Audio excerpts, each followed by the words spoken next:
CIET NCERT کے ذریعے پیش ہے 5ویں جماعت کے لیے اردو کی آڈیو بک ستار۔ صفحہ نمبر 25، سبق نمبر 3، جس کا عنوان ہے گرو نانک۔ صفحے کے بائیں طرف ایک QR کوڈ دیا گیا ہے جسے اسکین کر کے آپ سبق سے متعلق مزید وسائل حاصل کر سکتے ہیں۔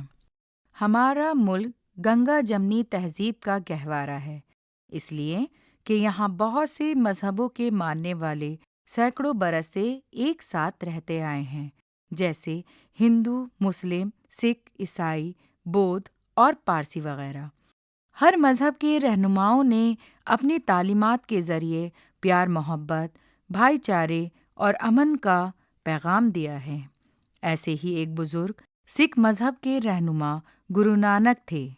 گرو نانک کی پیدائش 1469 میں دریائے راوی کے کنارے آباد ایک گاؤں تلونڈی میں ہوئی۔ یہ گاؤں اب پاکستان میں ہے اور لاہور کے جنوب میں واقع ہے۔ اس گاؤں کو اب ننکانہ صاحب کہتے ہیں۔ گرو نانک اس گاؤں کے ایک منیم کالو چند کے بیٹے تھے۔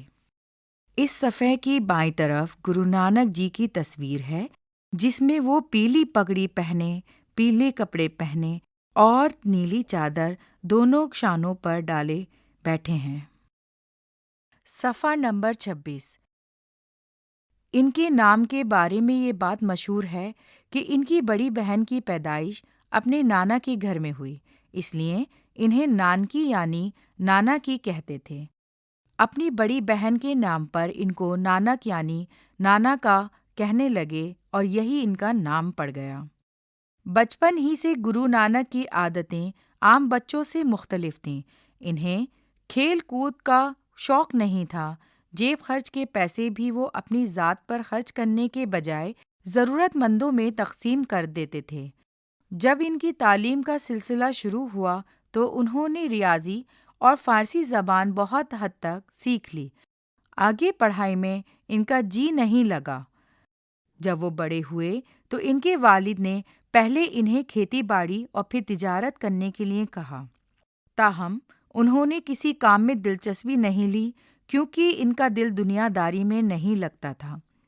ایک دن گرو نانک کے والد نے انہیں کچھ روپے دے کر لاہور بھیجا اور کہا، ایسا کھرا سودا کرنا جس سے کچھ نفع ہو۔ انہوں نے بالا نام کا ایک نوکر بھی ساتھ لگا دیا۔ اس صفحے کے دائیں طرف ایک تصویر ہے جس میں گرو نانک جی اپنے والد سے بات کر رہے ہیں۔ صفحہ نمبر 27۔ راستے میں گرو نانک کو کچھ فقیر نظر آئے جو بہت بھوکے تھے۔ گرو نانک نے ان کو کچھ روپے دینے چاہے لیکن فقیروں نے کہا، یہ پیسے ہمارے کس کام کے؟ ہم تو بھوکے ہیں، کھانا چاہیے۔ گرو نانک نے فقیروں کے کھانے کا انتظام کیا اور سارے پیسے ان کو کھانا کھلانے میں خرچ کر دیے۔ واپس آ کر والد کے ڈر سے گھر کے باہر ہی رک گئے، لیکن والد نے انہیں ڈھونڈ نکالا اور جب ان سے پوچھا کہ تجارت کی غرض سے جو روپے دیے تھے وہ کیا کیے، تو گرو نانک نے سارا واقعہ بیان کر دیا اور کہا، آپ نے کہا تھا کھرا سودا کرنا، بھوکوں کو کھانا کھلانے سے زیادہ کھرا سودا اور کیا ہو سکتا ہے؟ گرو نانک کے والد ان کی طرف سے بہت فکر مند رہتے تھے، اس لیے گرو نانک کے بہنوئی انہیں اپنے ساتھ کپورتھلا لے گئے اور وہاں کے گورنر لودھی خاں کے دفتر میں انہیں ملازمت دلا دی۔ یہاں بھی ان کا دل کام میں نہیں لگا۔ یہ طور طریقے دیکھتے ہوئے ان کے والد نے سوچا کہ ان کی شادی کر دی جائے، شاید گھریلو ذمہ داریاں پڑنے پر وہ اس طرح روپیہ خرچ کرنا بند کر دیں۔ صفحے کے بائیں طرف ایک تصویر ہے جس میں گرو نانک جی غریبوں کو اور فقیروں کو کھانا دے رہے ہیں۔ صفحہ نمبر 28۔ آخر کار انہوں نے گھر بار چھوڑ کر فقیری اختیار کر لی۔ یہ بات ان کے دل پر نقش ہو گئی کہ دنیا اور یہاں کی ہر شے فانی ہے، اس کا پیدا کرنے والا ہی ہمیشہ باقی رہے گا، اس لیے خدا سے محبت کی جائے اور اس کا قرب حاصل کیا جائے۔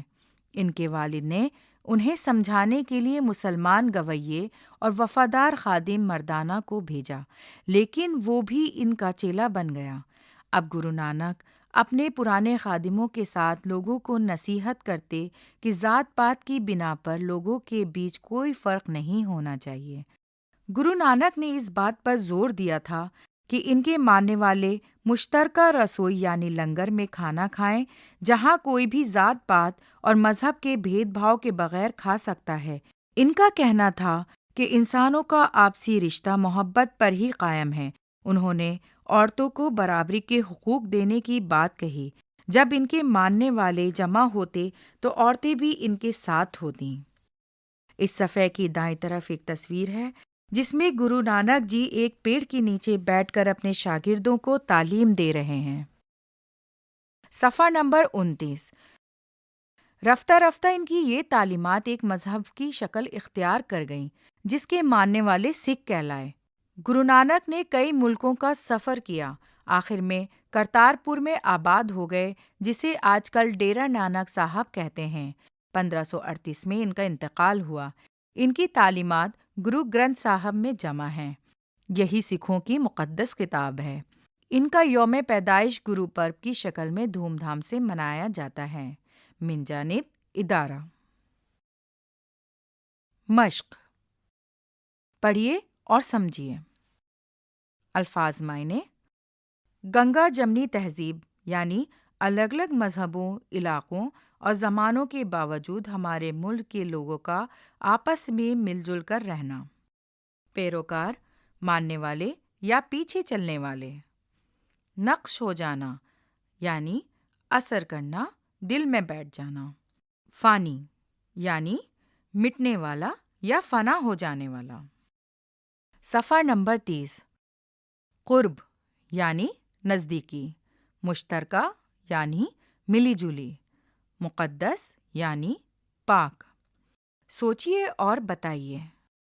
پیارے بچوں، یہاں کچھ سوالات دیے گئے ہیں۔ ان سوالات کے جوابات لکھنے کے لیے انہی کے نیچے خالی جگہ دی گئی ہے۔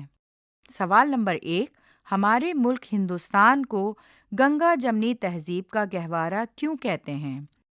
سوال نمبر 2، گرو نانک کے گاؤں تلونڈی کو ننکانہ صاحب کیوں کہا جاتا ہے؟ سوال نمبر 3، گرو نانک کا دل کام میں کیوں نہیں لگتا تھا؟ سوال نمبر 4، گرو نانک کی تعلیمات کیا ہیں؟ سوال نمبر 5، گرو نانک کی تعلیمات کس کتاب میں جمع کی گئی ہیں؟ صفحہ نمبر 31۔ پیارے بچوں، یہاں دیے گئے لفظوں کے جملے بنائیے۔ نمبر 1، گنگا جمنی تہذیب۔ نمبر 2، بھائی چارہ۔ نمبر 3، طور طریقے۔ نمبر 4، دھوم دھام۔ نمبر 5، نصیحت۔ ان الفاظ کے آگے خالی جگہ دی گئی ہے جس میں آپ کو جملے لکھنے ہیں۔ مثال کے مطابق یہاں دیے گئے الفاظ کے متضاد لکھیے۔ پیارے بچوں، یہاں ایک جدول دی گئی ہے جس میں کچھ الفاظ ہیں اور ان کے نیچے ہی ان کے متضاد آپ کو لکھنے ہیں۔ مثال کے طور پر محبت کے نیچے لکھا ہے متضاد نفرت۔ اسی طرح امن، کھرا، نفع، آباد اور شروع کے نیچے خالی جگہ ہے، اس میں آپ کو متضاد لکھنے ہیں۔ پیارے بچوں، یہاں صحیح بیان پر صحیح اور غلط بیان پر غلط کا نشان لگائیے۔ نمبر 1، ہمارے ملک میں بہت سے مذہبوں کے ماننے والے رہتے آئے ہیں۔ نمبر 2، گرو نانک کی پیدائش کسان کے گھر میں ہوئی تھی۔ نمبر 3، گرو نانک کو جو پیسے ملتے تھے انہیں اپنی ذات پر خرچ کر دیتے تھے۔ صفحہ نمبر 32۔ نمبر 4، گرو نانک کا دل دنیا داری میں نہیں لگتا تھا۔ نمبر 5، گرو نانک آخری وقت میں تلونڈی گاؤں آئے۔ پڑھیے، سمجھیے اور لکھیے۔ سبق میں ایک لفظ آیا ہے، فکر مند۔ یہ فکر اور من سے مل کر بنا ہے۔ آپ بھی مند لگا کر 5 الفاظ لکھیے جس کے لیے نیچے خالی جگہ دی گئی ہے۔ پیارے بچوں، مثال کے مطابق یہاں دیے گئے لفظوں میں لاحقہ جوڑ کر نیا لفظ بنائیے۔ پہلا لفظ ہے وفا، اس کے آگے لکھا ہے وفادار اور اس سے آگے لکھا ہے وفاداری۔ اسی طرح ایمان، دنیا، جہاں، مزے، چوکی اور دیانت لفظ دیے گئے ہیں، ان کے آگے آپ کو لاحقہ جوڑ کر نیا لفظ بنانا ہے۔ صفحہ نمبر 33۔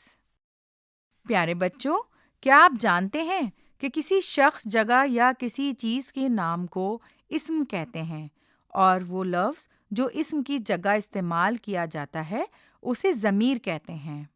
ان جملوں میں اسم اور ضمیر کو لال رنگ سے نمایاں کیا گیا ہے۔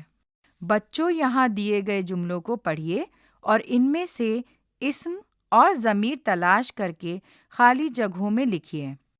اس جملے میں اسم اور ضمیر کو لال رنگ سے نمایاں کیا گیا ہے۔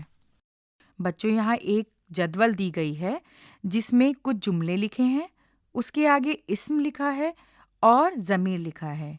ان جملوں کو آپ کو پڑھنا ہے اور اسم اور ضمیر کو الگ الگ کر کے لکھنا ہے۔ جیسے جملہ نمبر 1، گرو نانک کی پیدائش تلونڈی گاؤں میں ہوئی۔ نمبر 2، اس گاؤں کو اب ننکانہ صاحب کہتے ہیں۔ نمبر 3، بڑی بہن کے نام پر ان کو نانک کہنے لگے۔ نمبر 4، انہیں کھیل کود کا شوق نہیں تھا۔ صفحہ نمبر 34۔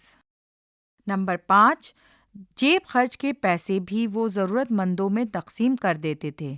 نمبر 6، ان کا دل دنیا داری میں نہیں لگتا تھا۔ کیجیے۔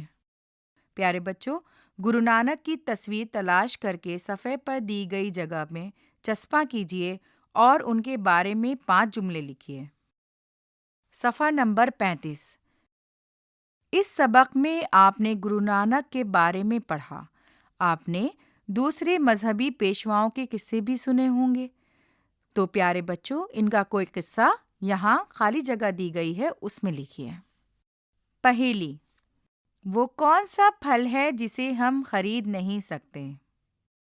اساتذہ کے لیے ہدایات۔ نمبر 1، گرو نانک کے بارے میں مزید معلومات فراہم کی جا سکتی ہے۔ نمبر 2، طلبہ سے گرو نانک کے علاوہ دیگر مذہبی شخصیات کے بارے میں بھی گفتگو کرائی جا سکتی ہے۔ نمبر 3، طلبہ کو گرو نانک کی شخصیت اور ان کی تعلیمات پر کوئی ویڈیو بھی دکھایا جا سکتا ہے۔ یہاں یہ سبق مکمل ہوتا ہے۔